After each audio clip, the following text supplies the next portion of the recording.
कुन बाबा यो कुन मामु यो बिबी हो अनि मामु चाहिँ किन नाङ्गो छ त अनि के ड्रेस लगाएको यस्तो जाडो हुँदैन तपाईलाई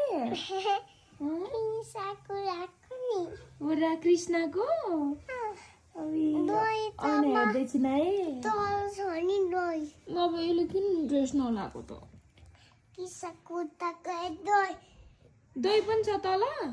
दही कसरी खान्छ कृष्णले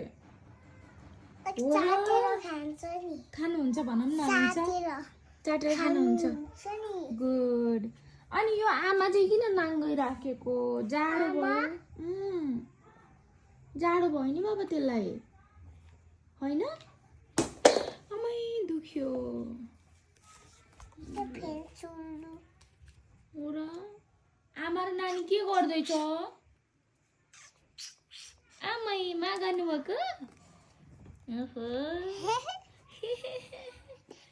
राम्ररी राख्नुहोस् है जाडो हुन्छ त्यसलाई